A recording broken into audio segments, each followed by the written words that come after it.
Years ago, I went out on a date with this girl that just talked her fucking head off. I didn't know enough to know better than to sit there and listen.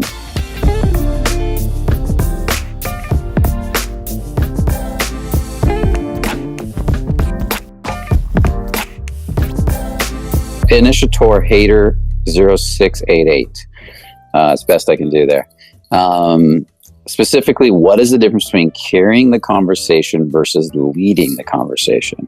Give specific examples of leading the conversation. Does that mean the guy is asking all or most of the questions? No, it does not. Making most of the statements? No. Leading the conversation does not mean you're asking most of the questions or making most of the statements. So in a picture, you see this picture over here, there's a frame and there's the painting. The frame is the container. It creates a safe space for that painting to be expressed, a space for it to stay up. If the frame is gone, the painting falls down, right? It can't express itself anymore. The painting represents feminine, the frame represents masculine.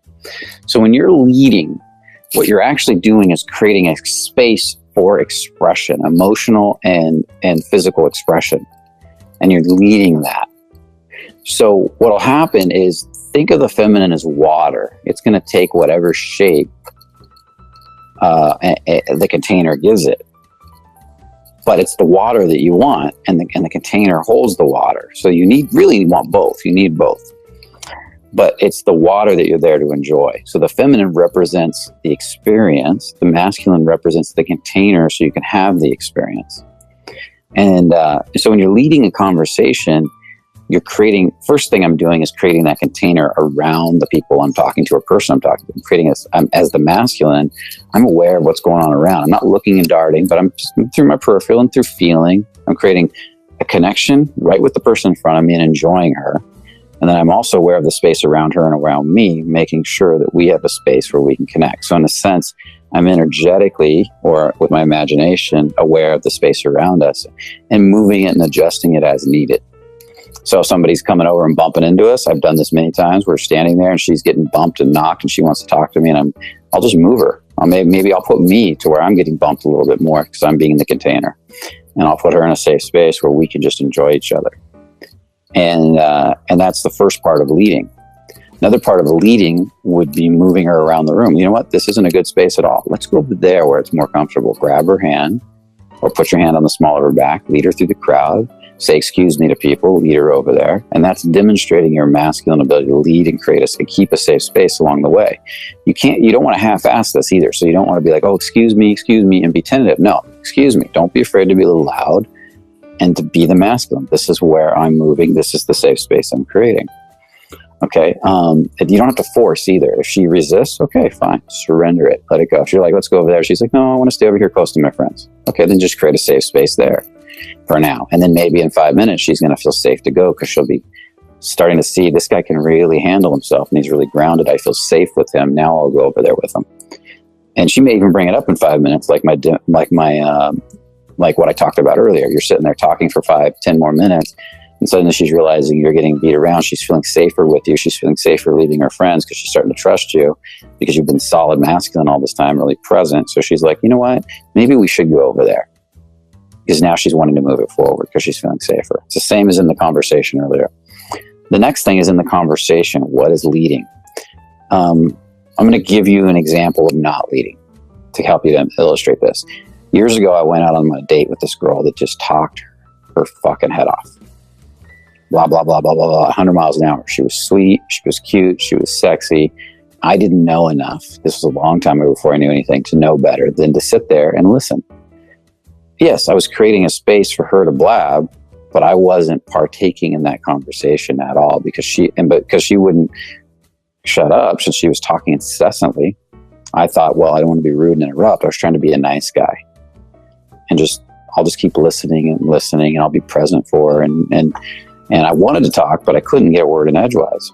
And then after that date was over, I took her back. She was really sweet and really nice. But then nothing really happened. And then we never ended up going out again. And I was like, what happened there? And then it hit me.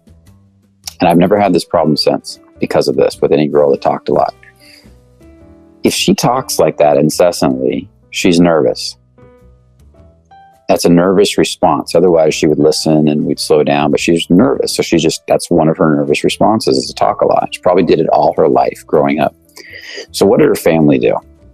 Her family most likely interrupted all the time, because that's the only way they could get a word in edgewise. So they'd say her name's Sally. They'd be like, Sally, as she's talking.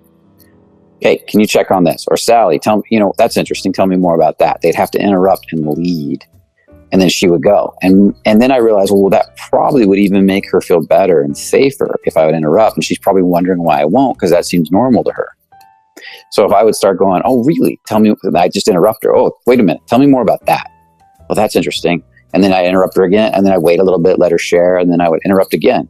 Oh my God, there was a time I had an experience like that. And then I would share that. And then I'd back up, give her space to talk. I'm actually managing the ebb and flow of that conversation and teaching her and making sure I get my piece in. So that shows my masculine ability to step in and create tension and deal with tension and deal with it, keep a safe container, and make sure we both stay connected and we're both sharing some emotions back and forth.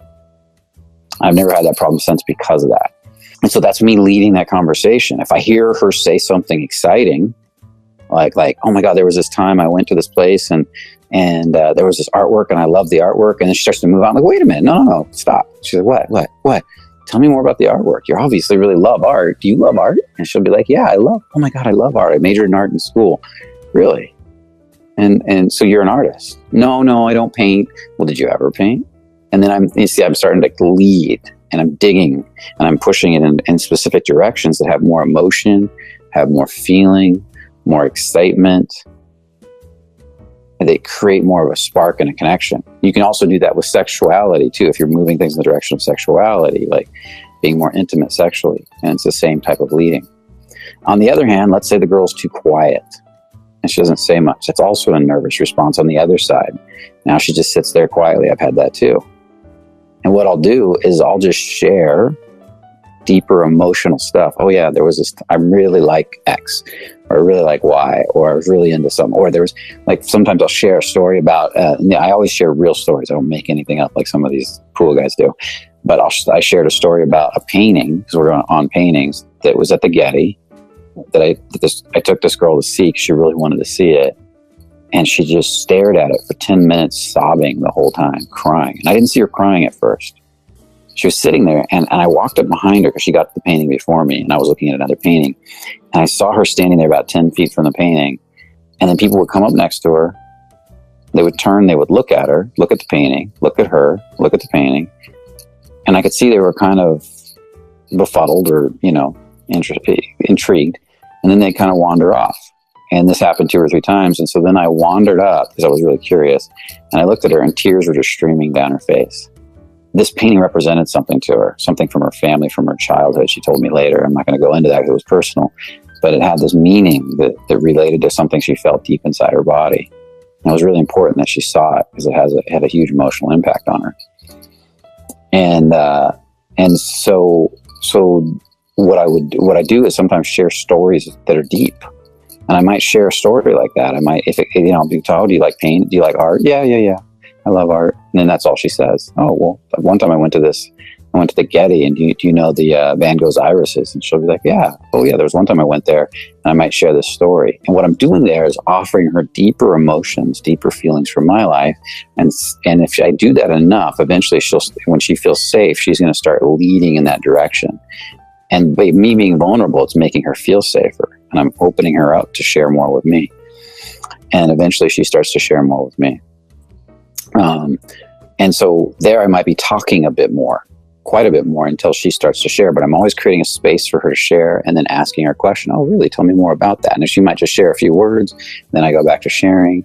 And I'm also, in that case, I'm just like this one girl I met that was so nervous, she was plastered to the other side of the car, and I had to reach over and literally peel her hands. They were tied together, and peel their hands off to hold her hand for a minute to show her, because otherwise the whole date would have been her plastered over there. So I had to peel her hand, hold it for a minute, and just relax, and then get her to relax, and then I let it go. And I just wanted to show her that I wasn't afraid to step into tension, to lead this in the direction of a little more intimacy, to lead this in the direction and then let it go and give her some space to breathe again. I'm always creating that space where she can do whatever she wants, but I lead it a little bit in the direction physically and verbally where I wanted to go. And then I back off and create space for her to share and to add to it. And then I lead it again and then create space for her to share and add to it. And then if she says something interesting that she's kind of holding back, I might ask her about that and see if we can go deeper into that, but I won't go any deeper than she's ready to. And then I'll back up from that. And sometimes I'll challenge her if I feel like it's time to challenge. And then, do you see what leading is? Leading is just moving things in specific directions. And then what'll happen is she'll start to open up more. Now, you could also get a girl that loves to go down those avenues and she's digging on you. That will happen a lot because women are natural, emotional creatures. So she might start asking you a lot of deep questions. And you might want to share, but share a little bit, but not everything. Take your time. In that case, you would back it up. You would say, okay, I'll share a little bit about that, but not too much. Mystery, taking your time, being slow, giving her something to work for is all really important too. Don't just throw everything on the table and say, this is who I am. And make her share. If she's asking a lot of deep questions, and to take some deep questions, stop and at some point, take some deep questions back to her. You're just managing, like the guy who manages the orchestra, the overall structure around it. And then until it starts to kind of get its own life. And eventually it will get its own life. And then it'll just be doing its own thing, in a sense, breathing back and forth. You'll be sharing, you'll be laughing, you won't even be thinking about it. But then you'll reach this point where you're like, oh, this date's going really well. I want to lead it to a little more intimacy. So that's where you might have to go over and grab her hand because she probably won't do it. You might have to start touching her a little bit more. You might have to lean over and whisper something in her ear because that's a very intimate thing to do. And then back up and let it breathe again. You might want to slow dance with her somewhere and pull her in close. And even if she says no, that's fine. I've had many girls say no at first. I had one girl wouldn't hold my hand, do anything at first. She was like, no. And she didn't speak very good English. So she said, I think we use a little Google Translate, is I like this. She liked me, my look, who I was being. But she wasn't sure about me, who I was on the inside yet. She just met me. So she wouldn't even let me hold her hand, touch her. She just kept this bay, and there's this tension between us. The tension never left. And so I just kept playing with that. And I would step into the tension, pull out of the tension, step into the tension. I would take as much as she'd let me take. At a certain point, I was like, I'm just gonna enjoy the tension. I told her straight out, I'm just gonna enjoy the tension with you. And I know you don't want me to touch you, so what I'm gonna do is get as close as I can and not touch you. And the only way I'm going to touch you is if you touch me first. And so I turned on some good music and I started teasing her with that. And pretty soon she was touching me. And so I play right at that edge, and I led that too. So hopefully these examples are helpful. It's a lot of different examples. It's a skill that you learn through practice. Get out there and practice. Do, make mistakes, and then back up. If you go a little too far, like you lead something she doesn't want to do, just back up. Okay. Not a big deal.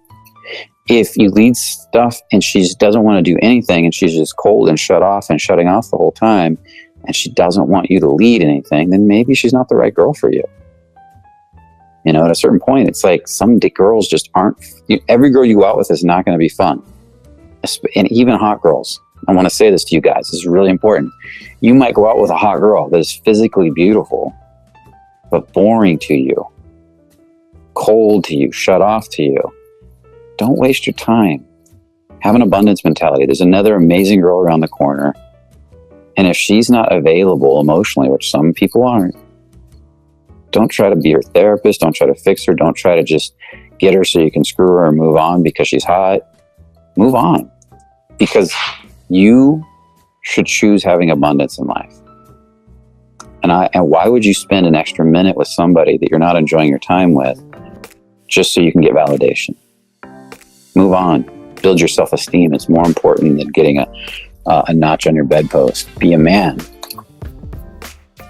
And be the chooser of your reality, not the person who takes the scraps that come along and tries to make things out of them, There's a lot of them. Every human being's amazing in a unique way, but not every human being's meant to hang out with every human being.